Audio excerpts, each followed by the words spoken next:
Face à la contre-attaque ukrainienne, Moscou veut fortifier le sud du pays et surtout la Crimée, notre destination. Ces mesures viennent d'être annoncées aux habitants.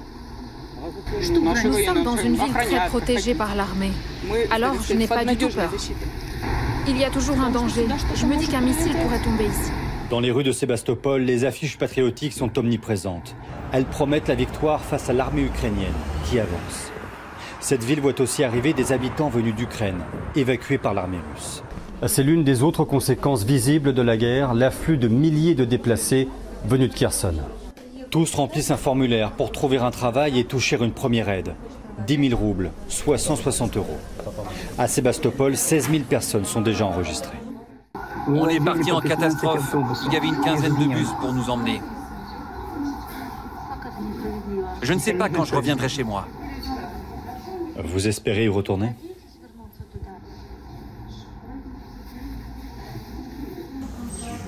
Dans ce même centre, des volontaires de la ville sont rassemblés pour une instruction militaire accélérée.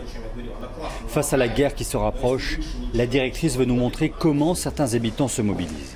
C'est ici qu'on stocke les colis prêts à être envoyés aux réfugiés ou aux soldats sur le front. Ce sont des dons qu'on reçoit. Quelques vêtements chauds pour l'hiver, de la nourriture, et voici le don le plus surprenant. On envoie ces drones à nos soldats pour surveiller les alentours. La Crimée se prépare, et déjà une autre menace plane. Dans cette péninsule sèche, l'approvisionnement en eau dépend en grande partie de ce canal. L'armée ukrainienne pourrait bientôt capturer le barrage qui l'alimente près de Kherson et couper le robinet. Tout est prêt pour tenir, nous dit-on, grâce à ces bassins. Ce réservoir est rempli à 84%, ce qui est assez pour avoir de l'eau jusqu'à l'été prochain. On sait qu'il y a ce danger. Le canal pourrait être coupé par des fous. J'espère qu'on n'en arrivera pas là. Enfin, toute la péninsule est soumise à une surveillance renforcée par peur des sabotages. Le pont de Crimée, par exemple, attaqué début octobre, est désormais surveillé par les services secrets. Comme les granits, tu leur fous le complet. Quel reportage, il faut le dire, le répéter, nous sommes très fiers à LCI d'avoir des équipes sur le terrain. Vous imaginez, ça c'était nos équipes qui sont en ce moment même en Crimée. La Crimée occupée, vous le savez, par les Russes depuis 2014 et qui s'interroge, la Crimée, sur son avenir. Est-ce que les Ukrainiens vont l'attaquer ? Certains disent qu'elle devrait tomber face aux assauts des Ukrainiens dans les prochaines semaines ou les prochains mois. Les Russes disent c'est totalement fantasmatique, c'est impossible. Bref, alors certains Américains, paraît-il, espèrent une solution diplomatique pour que la Crimée tombe comme un fruit mort aux mains des Ukrainiens. Bref, il y a des gros enjeux. Et nous avons en ce moment même des équipes sur place et on est très heureux. Voilà, et ça fait la différence. Qui nous rejoint ? Yves Tréhard, bonsoir. Bonsoir. Vous allez bien, Yves ? Écoutez, moi j'attends que la Crimée tombe comme un fruit mûr. Oui, très bien, on en parlera tout à l'heure. Ouais. Vous y croyez ? Vous pensez quoi ? Absolument, non, mais moi je crois, même pour la fin d'année. Vous croyez la Crimée pour la fin de l'année ? J'aimerais bien, oui. Bon. Renaud Pila est avec nous, bonsoir. Vous ne croyez pas que la Crimée tombera avant la fin de l'année ? Ah non, pas avant la fin de l'année. Non. Yegor Gran, écrivain d'origine russe, qui a publié Z comme zombie. Bonsoir Yegor. Bonsoir. Merci d'être avec nous. Bon, on va parler du volet... du volet Crimée. Criméen. Criméen, on dit exactement. Les Criméens et les Criméennes. Une réaction déjà à ce qu'on a vu sur ce reportage, notamment ce témoignage d'ailleurs poignant de cet habitant qui a fui Kherson et qui est en larmes parce qu'il dit je ne sais pas quand je rentrerai chez moi. En gros, c'est l'une des preuves qu'il y a encore beaucoup d'Ukrainiens en Crimée. Est-ce que la Crimée est plus pro-ukrainienne ou pro-russe. On imagine qu'après l'annexion par les Russes en 2014, il y a beaucoup d'Ukrainiens qui ont fui, beaucoup de Russes qui sont venus. Comment les Ukrainiens, s'ils arrivaient en Crimée, seraient accueillis là, selon vous ? C'est une question qui n'est pas simple parce que déjà en 2014, quand les Russes sont arrivés, ils sont pas arrivés en combattant. Ils sont arrivés d'une manière comme ça. Il y avait les petits hommes verts qui étaient dans les uniformes, on ne savait pas quoi. Et finalement, l'armée ukrainienne n'a pas tiré, n'a pas pu faire la résistance parce qu'il y avait les pourparlers. Il ne faut pas oublier cette histoire. Il y avait les pourparlers entre les Américains, aussi les Européens et bien sûr les Russes. Russes. Et on a dit aux Ukrainiens, mais attendez, les Russes ne vont pas prendre la Crimée, ne croyez pas, on va tout régler diplomatiquement. Donc, il ne faut pas faire la guerre, parce qu'il y avait toujours cette peur de nucléaire, de la menace nucléaire des Russes. Donc, ça, c'est en 2014. C'était en 2014. Les Ukrainiens, finalement, l'armée était prête. L'armée pouvait intervenir. Et aujourd'hui, nos spécialistes disent que si notre armée a fait quelque chose, a commencé à combattre, les Russes n'étaient pas prêts, parce que Vladimir Poutine, le spécialiste des opérations spéciales et pas du tout de la guerre, il espérait, il tâtait le terrain. Il n'était même pas sûr, il n'y avait même pas objectif militaire de récupérer la Crimée. Il allait voir ce qui allait se passer. Il se passait que finalement, c'était le tapis rouge. On a accueilli les Russes sans problème. Après, bien sûr, ils ont truqué le référendum. Et en ce moment-là, il y avait beaucoup d'Ukrainiens qui habitaient en Crimée, et les Tatars, qui étaient vraiment le peuple d'origine de Crimée, qui sont partis, qui ont quitté la Crimée. Et il y avait, on parle je ne me rappelle pas le chiffre, mais des centaines de milliers de Russes qu'on a amenés, on a proposé à ces Russes, on a fait des aides économiques aussi. Pour leur demander de venir. Pour venir et peupler la Crimée par les Russes. Donc ces Russes, n'empêche que... Ils ont pris les appartements abandonnés par les Ukrainiens. Donc il y a beaucoup de Russes encore en Crimée. Donc si les Ukrainiens n'empêche que, franchement, depuis le début de nos émissions, le début de la guerre au mois de février, toutes les bonnes consciences vous répètent, en général, pas au micro, là, quand les émissions sont terminées, ils vous disent, il y a un truc qui est certain, c'est que la Crimée, elle est russe. Ça, jamais, la Crimée ne reviendra aux Ukrainiens. Des gens qui me disaient ça, des experts, à la sortie du studio, je pourrais en faire des listes entières, des cahiers entiers. Jamais la Crimée ne reviendra à l'Ukraine. Mais, mais j'aimerais entendre quelqu'un d'autre là-dessus, parce que vous n'êtes pas toute seule non plus comme invité, qui souhaite rebondir là-dessus. Moi, je suis d'accord avec ce que vous dites. Le début de la musique, la musique au début du conflit, c'était de dire, de toute manière, la Crimée, c'est acquis, elle restera russe. Et d'ailleurs, il y a de bonnes raisons et de bons arguments pour qu'elle devienne russe, en fait, puisque c'est un cadeau, pour refaire l'histoire, c'est un cadeau qui a été fait par Khrouchtchev aux Ukrainiens. Et donc, c'est assez logique que les Russes redeviennent propriétaires de leurs biens. Simplement, ce qui se passe, c'est que personne n'avait imaginé que les Ukrainiens pousseraient leur avantage jusque-là et que les Russes seraient aussi faibles dans leur offensive, en fait. Et c'est une offensive qui est aujourd'hui une défensive, puisqu'ils ne sont plus à l'offensive. C'est plus eux les maîtres du jeu. Les maîtres du jeu sont devenus les Ukrainiens. Et donc, du coup, les discours ont changé. Et aujourd'hui, les observateurs disent que si... que de toute manière, Volodymyr Zelensky voudra récupérer, et les Ukrainiens voudront récupérer l'ensemble du territoire. C'est ce qu'ils répètent. Mais si vous me permettez, j'ai l'impression, mais ce n'est qu'une impression, que pour les Ukrainiens, ça sera peut-être plus facile de récupérer la Crimée, d'une certaine façon, qui n'est pas extrêmement militarisée, me semble-t-il. Non, très militarisée. Il y a pas mal de troupes quand même. D'ailleurs, il y a des troupes qui étaient remontées pour aller vers Kherson, et on le sait. Mais j'ai l'impression que c'est pas là qui va être le point de fixation, peut-être, mais que le point de fixation sera peut-être davantage le Donbass. Vous vous souvenez des Ukrainiens qui disaient Kherson, on la récupérera d'ici la fin du mois de novembre. Ce discours-là, on commence à l'entendre pour la Crimée. Cette fois, c'était une interview donnée par le vice-ministre de la Défense ukrainien sur la chaîne Sky News. Lui, il se fixe fin décembre pour entrer en Crimée, pour que les troupes ukrainiennes entrent en Crimée. La guerre prendra du temps, mais mon sentiment est que d'ici la fin du printemps, cette guerre sera terminée, sera finie. D'ici la fin du printemps ? Oui, forcément. Forcément, ça pourrait passer plus tôt, mais... Mais fini, que toutes les troupes russes sortent ? Oui. Tout de suite, de Crimée. C'est un maximum de temps dont ils disposent. D'ici la fin du printemps, on pourrait exister sur notre territoire. Mais pourquoi cette chronologie ? Pourquoi êtes-vous si confiant ? Intuition. C'est ça. Ça, c'est fou. Encore une fois, ceux qui ne suivent pas nos émissions tous les jours... Mais qui ? Personne. Donc la France entière mesure à quel point le discours a changé. Je vous assure, mais souvenons-nous, c'est comme sur le Covid, on est oublieux, malheureusement. On oublie qu'avec le Covid, on a tous eu peur, on oublie tout. Voilà. Et n'oublions pas, dans cette affaire ukrainienne, que tout le monde considérait que l'Ukraine ne récupérerait jamais la totalité de son territoire. Henry Kissinger, le chef de la diplomatie de Nixon, on l'a déjà dit ici, il a 100 ans ce monsieur, il a dit au printemps dernier, il faut que Zelensky accepte l'idée de perdre une partie de son territoire. Et tout le monde trouvait ça évident. On n'osait pas le dire à Allah. On ne voulait pas le dire à Allah. Devant Allah, on se taisait. Mais on pensait oui. Non, mais on disait ça en octobre pour Kherson. Ouais. Mais souvenez-vous ce qu'on disait sur Kherson en octobre. On disait jamais les Ukrainiens ne reprendront Kherson. C'est trop compliqué, il y a trop de troupes. Et puis finalement, Didier nous a... Je vous ai dit toujours, vous allez voir, ça va se passer comme ça. Oui, mais bon, là, c'est tout le territoire. On verra dans les prochains mois. Mais Didier nous expliquait comment les Ukrainiens ont réussi à étouffer les Russes à Kherson. Et ils sont partis. Pourquoi sur la Crimée, on a du mal à se dire, depuis le début, elle ne peut pas tomber? C'est que pour Poutine, ça serait la déstabilisation suprême. La fin de Poutine. Ça serait la Crimée, c'est le projet de Poutine, l'annexion de Poutine. C'est parce qu'en fait, il ne faut pas poser le problème dans ces termes-là. Pourquoi? Parce que c'est une question, c'est la même chose que pour Kherson.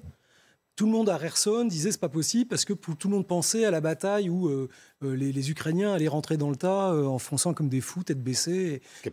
Ce qui n'a pas été le cas. La Crimée, c'est la même question qui va se poser. Si tu poses la question de la Crimée en termes de bataille, tu vas avoir un sujet. Tu vas avoir un énorme sujet. Les Chinois ne veulent pas, tout le monde est très embêté. C'est compliqué. Mais il y a d'autres stratégies. Elle peut imposer de l'intérieur. L'idée, après, il va y avoir des stratégies qui vont être réfléchies. Mais aujourd'hui, la question de la Crimée ne se pose pas uniquement en termes militaires. Non, bien sûr. C'est ça la question. Mais... Si jamais, en fait, il faut toujours décaler. Quand on a un problème en militaire, il ne faut pas aller bêtement, ce que font les Russes d'ailleurs dans le Donbass, il ne faut pas aller en permanence s'éclater la tête contre le mur. Mais ça veut dire quoi alors concrètement? Pardon, juste, ça veut dire quoi Didier, si on va jusqu'au bout? Non, mais si on va jusqu'au bout, il faut, moi, à mon avis, la Crimée, c'est une île. On va faire une île. La Crimée, c'est une île. Il faut la concevoir non pas comme un champ de bataille au sens des plaines de l'Est de la Russie, de l'Ukraine, mais il faut la considérer comme une île. Et donc oui, avec en plus des possibilités à l'intérieur, comme l'ont joué très très finement les Russes, parce que c'est peut-être un petit désaccord là-dessus avec Allah sur 2014, les Russes voulaient la prendre. Et ils ont mis en place une stratégie que personne n'a vue, pas même les Ukrainiens à cette époque-là. Oui. Et oui. Et c'est bien pour ça qu'ils ont réussi à la faire. Ils ont une stratégie. Alors les Occidentaux, n'en parlons même pas. On a tous. C'est une stratégie hybride. C'est la première fois qu'ils la mettaient en œuvre, où ils ont allié du diplomatique, de la guerre informationnelle, des forces spéciales extrêmement bien entraînées et une propagande. Tout ça a fonctionné du feu de Dieu et tout est tombé. Effectivement, ils ont empêché les Ukrainiens de se battre parce que personne ne savait par quel bout le prendre. Et ils ont gagné comme ça. Mais stratégiquement, c'était malin. Donc il faut être aussi malin qu'ils l'ont été dans la planif et l'approche des choses et pas y aller de manière... Je suis d'accord Didier, mais si je disais ça, c'est que... si vous disiez quoi? Si je disais qu'on ne peut pas imaginer Poutine lâcher la Crimée. Ça dépend comment. Non mais si je dis ça, laissez-le expliquer. Quels que soient les moyens avec lesquels ils font ça, c'est-à-dire comme une île, en laissant imploser par des mouvements politiques à l'intérieur. C'est ce que disait le général Milley, américain, il y a 10 jours. Il disait, ça ne sera pas forcément une opération militaire. Il y aura tellement de troubles à l'intérieur de la Crimée, entre les uns et les autres, que peut-être qu'il y aura des troubles qui feront qu'elle tombera. Mais mon propos est de dire que ce n'est pas, on le voit bien, les Russes sont passifs et tous les Russes opposants sont partis. On voit bien que ce n'est pas de l'opinion publique russe que cette guerre va s'arrêter.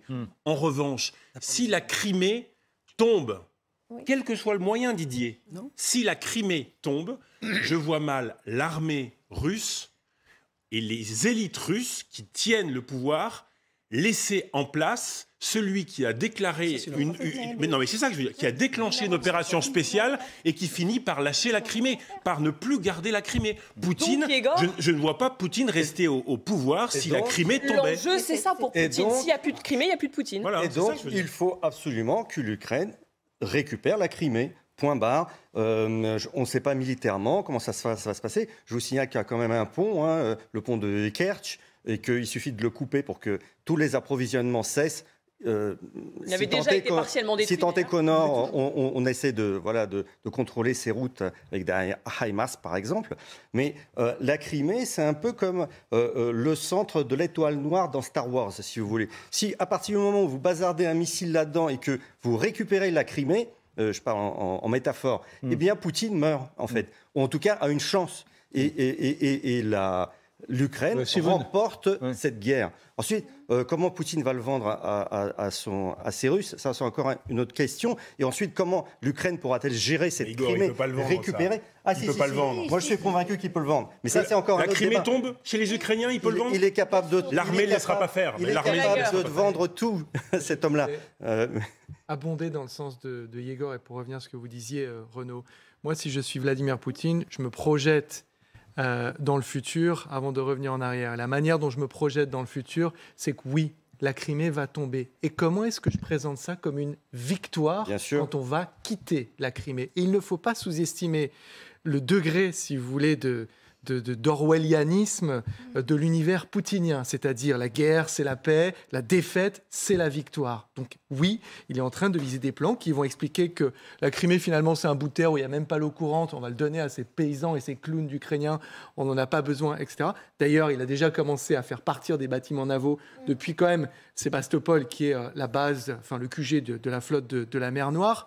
Ensuite, et là je reviens très en arrière, rappelez-vous que Dimitri Medvedev, au début de l'été, dit « Si vous touchez à la Crimée, nous ouvrirons les portes de l'enfer. Ce sera l'apocalypse. » Ce à quoi les Ukrainiens répondent « Eh bien, regarde la base de Saki. 10 aéronefs cloués au sol. Le nœud ferroviaire dans le nord de la péninsule. Pareillement, explosé. Le QG de la flotte de la mer Noire. Un drone qui vient s'écraser là-dessus. » Donc, qu'est-ce qu'ils sont en train de faire les Russes aujourd'hui? Le pont de Kerch. Merci Didier. Qu'est-ce qu'ils sont en train de faire les Russes aujourd'hui? Ils creusent des tranchées en Crimée. Ils creusent des tranchées. Ça, ce sont des gens qui ont peur. Ensuite, et j'en terminerai par là, quand il y a eu les explosions ukrainiennes, qu'est-ce qu'on a vu? On a vu des bouchons de dizaines de kilomètres de Russes fuyant la Crimée. Quand on est profondément attaché à un territoire, comme les Ukrainiens à Kherson, qui sont en train de revenir à Kherson en ce moment, alors que les autorités leur disent « quittez Kherson, on ne peut pas la sécuriser ». Ils se prennent des obus, ils meurent. La vie est horrible, on en parlera. Exactement. Ils sont en train de revenir dans Kherson, alors que quand ça a explosé en Crimée, les Russes sont partis. Ils achètent, vous verrez ces images du chocolat dans les supermarchés. Moi, je voudrais rendre hommage à Alla, parce que je regardais tout à l'heure, on a la petite phrase en bas, là. Est-ce que la Crimée tombera avant Noël, comme le disent certains officiels ukrainiens? Même chose, je vous renvoie là, ici, depuis le mois de février, en véritable combattante de la cause ukrainienne, bien sûr, et notre agacement à tous. Vous nous agaciez. Oui. J'agace toujours. Mais elle continue à agacer, on agace tous. On sortait d'ici, on disait quand même, franchement. Elle y va fort. Et puis, elle y va fort. Et puis, on avançait, puis... Les faits vous donnaient raison une fois, 2 fois, 3 fois. À chaque fois. Je ne dis pas que vous êtes Madame Soleil, hein, mais on était, c'est-à-dire, au fond, vous êtes tellement ukrainienne. C'est-à-dire que vous êtes simplement représentative de l'opiniâtreté enracinée chez les Ukrainiens. Une combattante. Et vous parlez comme une combattante, comme agissent comme des combattants les Ukrainiens qui sont là-bas. Et vous étiez la seule à pouvoir comprendre que jamais les Ukrainiens diraient « Bon, bah alors pour Kherson, on va peut-être le laisser aux Russes. » Vous saviez, parce que vous avez l'âme ukrainienne chevillée au corps, et vous saviez bien que vos co-religionnaires en Ukraine ne diraient jamais la Crimée, on la laisse à Poutine. Et c'est cette opinion, non mais je la salue, parce qu'au début de l'émission, on recevait beaucoup de courriers de gens qui disaient « C'est qui cette blonde ? Mais mais c'est pas possible. Faites la terre. » Et vous savez, au fil des semaines, les faits lui donnant raison, nous ne recevons plus jamais de courrier comme ça sur Alla Poédi. Tout le monde la connaît. Plus personne dit c'est qui, tout le monde la connaît. C'est pas qu'on la connaisse. Non, mais c'est que finalement, elle est tellement ukrainienne qu'il y a une espèce de convergence entre ce qu'elle dit, et puis ce qui se passe sur le terrain. Vous avez raison, c'est pour ça que moi j'emploie humilité. Merci beaucoup, Éric. Merci à tout le monde. Non, mais c'est vrai. Et on va gagner, vous allez voir, avant la fin d'année, la Crimée. Souvent, on a des échanges et on débat, mais depuis février, j'ai une expression, c'est le bloc patriotique qui s'est créé en Ukraine. Un bloc patriotique qui ne se fissurera pas. Mais mon interrogation, c'est de savoir comment va se terminer cette histoire. Parce que ce bloc patriotique, il va continuer à avancer, coûte que coûte. J'ai entendu ce week-end tous les reporters de guerre qui ont discuté avec des soldats ukrainiens. La première chose qu'ils disent, notre objectif, Crimée. Tous, la Crimée. Ils pensent pas. Il y a le Donbass, mais ils y sont déjà. Ils sont pas très profonds. Mais ils sont tous là pour le. Donc on n'arrête pas ces gens-là. On va encore voir des vidéos toute la soirée. Moi, j'en regarde toute la journée. On n'arrête pas des gens comme ça. Ils sont dans la boue, dans le froid. Mais en même temps, encore une fois, je ne vois pas Poutine, Gallagher. J'entends ton discours, mais je ne vois pas l'armée russe. Ça existe quand même, l'armée russe. Ou alors, on est face à un pays fantôme qui va se désagréger mais je n'y crois pas. La Russie, ça existe. L'armée, ça existe. Le corps profond, l'état profond militaire, ça existe. À un moment donné, s'ils ont quelqu'un qui affaiblit dangereusement, que l'Ukraine qui a été annexée est reprise et que l'Ukraine devient, avec l'OTAN derrière, peut-être qu'il y aura des gens qui trouveront une formule pour dire Poutine, vous savez, il est gravement malade, on va faire une réunion. Et puis en 24 heures, comme c'est arrivé, il est gravement malade et on ne verra plus Poutine. Je ne vois pas comment cet homme qui détruit progressivement le territoire russe, en tout cas ce qui a été annexé, peut rester au pouvoir.